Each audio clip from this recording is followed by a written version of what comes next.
Всем привет, меня зовут Мария Мироневич, и вы на канале Как похудеть. В 2017 году я весила 120 килограммов. Мне самой не верится, поэтому сейчас вы увидите фото, как я выглядела в таком огромном весе.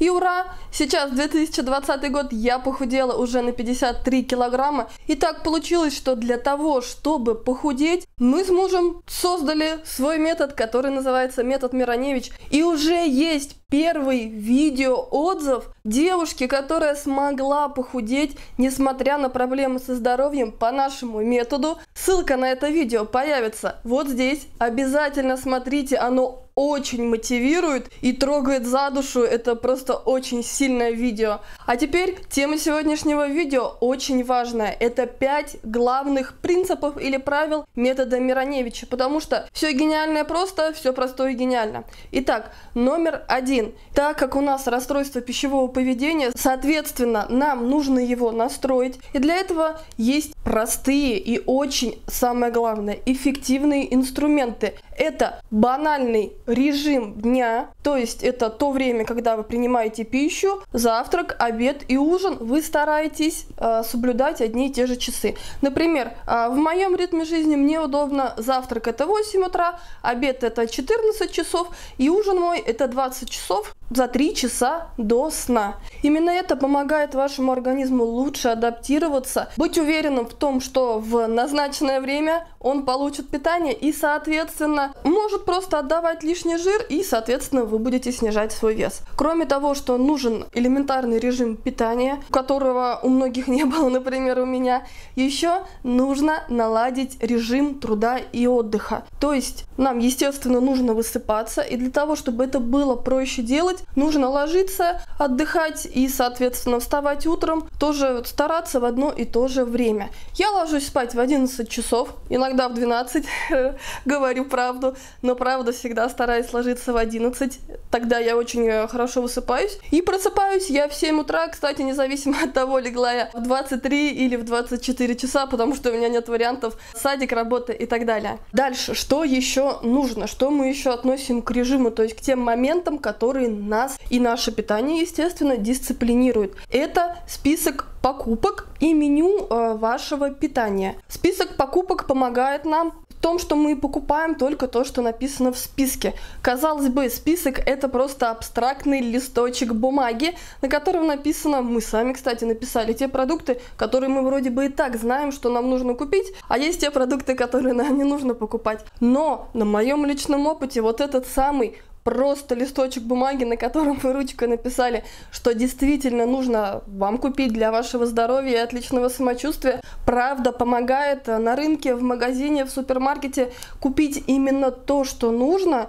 И когда вы хотите взять то, что не нужно, то, что у вас не записано в списке, это вас останавливает и, конечно же, список дисциплинирует. Следующий момент – это составляйте обязательно меню хотя бы на 3 дня. В идеале это на неделю. Почему отрезок недели? Потому что в основном у всех, независимо от того, в декрете вы или нет, мы все привязаны к работе, к садику, к школе и так далее. В общем, неделя это самый лучший интервал, на который вы можете составить ваше меню. Кстати, это помогает экономить ваши финансы. И очень важно, что для таких людей, как мы, должна быть обязательно в наличии еда. Потому что, я думаю, многие попадали в такую ловушку, которую мы на самом деле расставляем сами себе, что мы забыли что-то достать из морозилки, и вот мы уже голодными отправляемся в магазин или накидываемся на пачку пельменей из магазина, съедаем что-то ненужное, заказываем доставку еды на дом.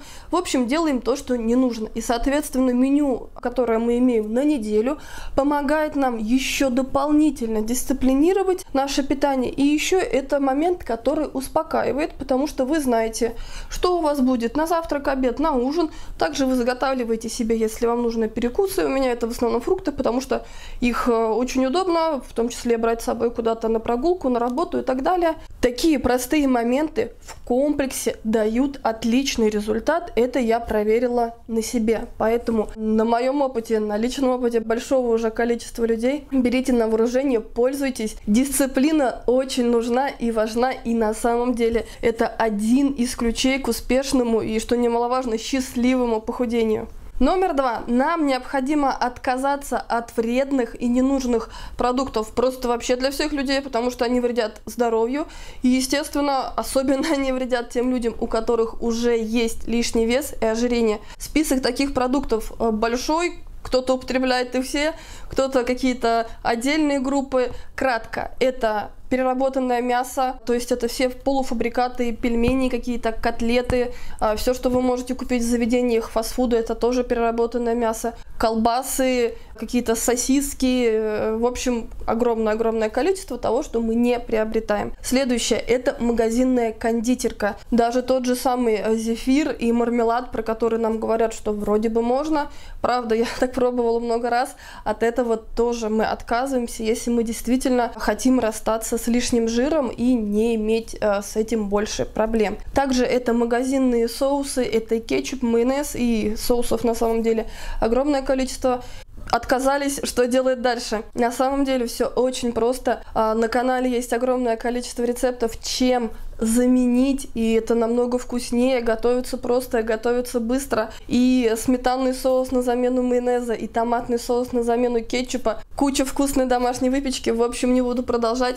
Всего этого очень много на канале, то есть практически видео, где я действительно показываю, что я ем, отказавшись от ненужных продуктов и питаюсь по-прежнему вкусно и интересно. Номер 3. Номер 3 – это хороший номер. Если от чего-то отказались, то значит что-то нужно добавить. Что нужно добавить в свой рацион для того, чтобы снижать свой вес, чувствовать себя хорошо и расставаться с ненавистным лишним жиром? Конечно же, это самые простые, доступные продукты. Это крупы, их огромное количество, они все разные, вкусные, интересные. Это и перловка, и ячневая крупа, и овсяная самая обычная каша, которую, кстати, можно и добавлять в супы, и использовать как гарнир. Это кускус, булгур, в общем, тоже много всего. Также это бобовые, бобовых на самом деле большое количество. Это как раз-таки то, что помогает оставаться нам сытыми. Еще очень важно, это то, о чем я раньше постоянно забывала и вообще не понимала, кто же сможет съесть 400 грамм овощей и фруктов в день. Это огромное количество, и я их не ела, и это одна из причин, почему я была такой толстой.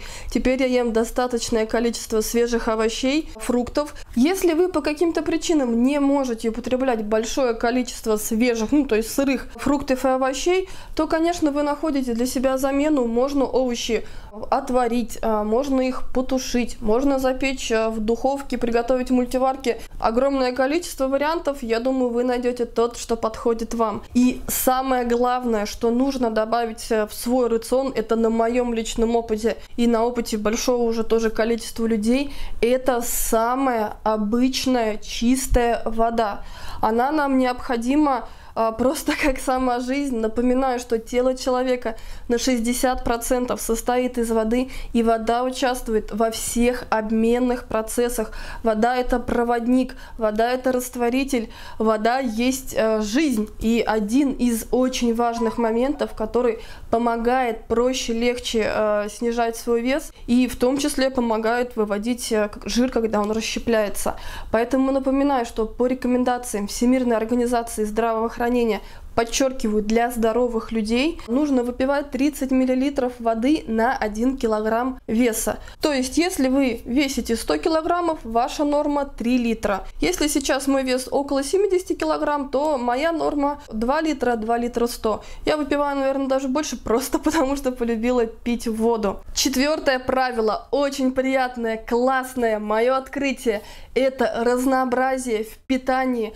Это то, что помогает нам избежать самой главной ошибки всех людей, которые снижают свой вес. Одна из самых главных ошибок, что люди хотят просто похудеть, то есть не изменить свой образ жизни, не сохранить те результаты, а просто вот абстрактно похудеть до каких-то цифр. И соответственно, когда человек устает есть гречку с кефиром, питаться одной куриной грудкой, сидеть на любой из предложенных миллионов, тысяч диет, тогда вес возвращается. Напоминаю, что только 3 человека из 10 через год сохраняют те результаты, которых они достигли достигли с помощью диет. И когда я весила 120 килограммов и не знала вообще, что мне делать, как мне быть, я как человек на тот момент с диетическим вот таким зацикленным мышлением видела для себя только два варианта.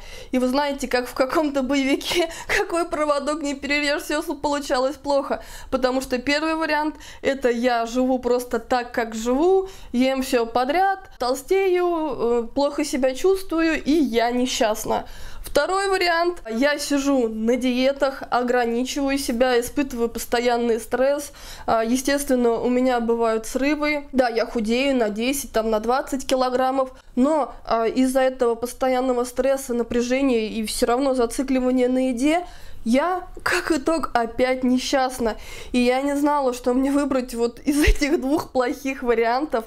И поэтому вот появился метод Мироневич. И разнообразие — это то, что помогает нам избавляться от срывов. Потому что когда вы питаетесь разнообразно, когда вы питаетесь вкусно, красиво, интересно, тогда у вас и формируется правильное отношение к еде. Потому что нет ничего плохого в том, чтобы получать удовольствие от еды.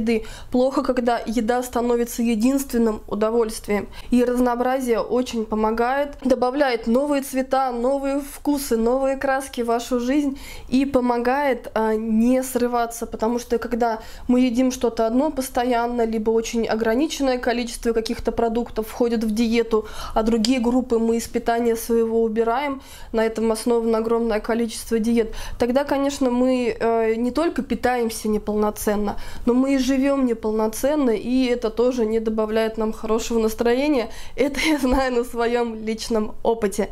Итак, мы с вами уже на финишной прямой. Номер 5.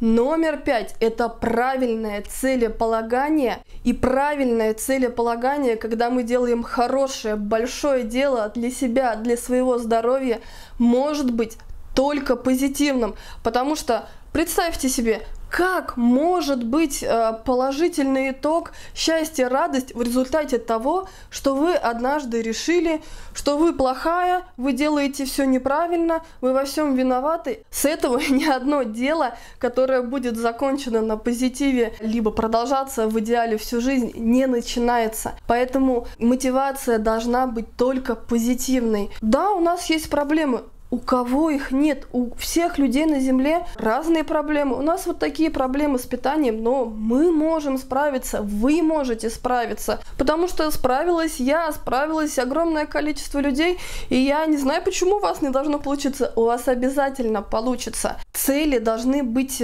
именно позитивные, не какие-то «я хочу влезть в это в платье». Да влезете вы в платье, я вам обещаю. Но когда вы ставите себе цель только влезть в платье, да, вы в него похудеете до этого размера, вы в него влезете, но что дальше? Дальше вы своей цели уже достигли, и, соответственно, постепенно, незаметно даже для вас, вы возвращаетесь к тому образу жизни, который является для вас привычным. Соответственно, вес вас возвращается, иногда даже с большими цифрами. Я думаю, через это проходили мы все, во всяком случае, большая часть из нас. Поэтому мотивация только позитивная. Я это делаю для себя. Не для мамы, не для мужа, не для коллег, осуждающих на работе, бабушек на лавочке или еще кого-то. Вы это делаете только для самой себя.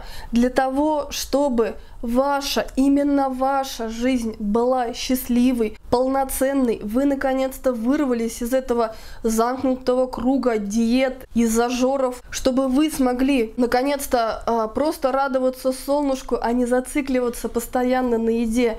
Ну и, конечно, расстаться с лишним весом, с жиром, которым вредит вашему здоровью, и просто жить долго и счастливо, полноценной, интересной жизнью. И еще такой постскриптум очень быстрый. Для того, чтобы получить еще больший заряд позитива, у нас есть супер-пупер-мега положительное, позитивное, заряжающее энергией сообщество в Viber. Там больше 3000 единомышленников. Просто представьте, там люди с такими же проблемами, как у меня, как у вас. Там всегда вам рады, вас примут, поддержат, направят в самом хорошем смысле этого слова. Никто никогда не осудит. В общем, это наше сообщество, сообщество Мироневич. Ссылка на это сообщество будет, как обычно, в закрепленном комментарии под этим видео. Если у вас вдруг не получается перейти под этой ссылки, напишите комментарий, я вам скину еще раз эту ссылку, либо напишите мне в Инстаграм, в Директ, я вам тоже ее постараюсь как можно быстрее отправить, и вы тоже станете частью нашего сообщества в Viber. С вами была Мария Мироневич. Я желаю всем любви, добра. Ну и давайте уже, соблюдайте 5 простых правил. Все будет отлично, весна близко, будет солнышко, мы будем радостными и с меньшим количеством килограмм. Я в это верю.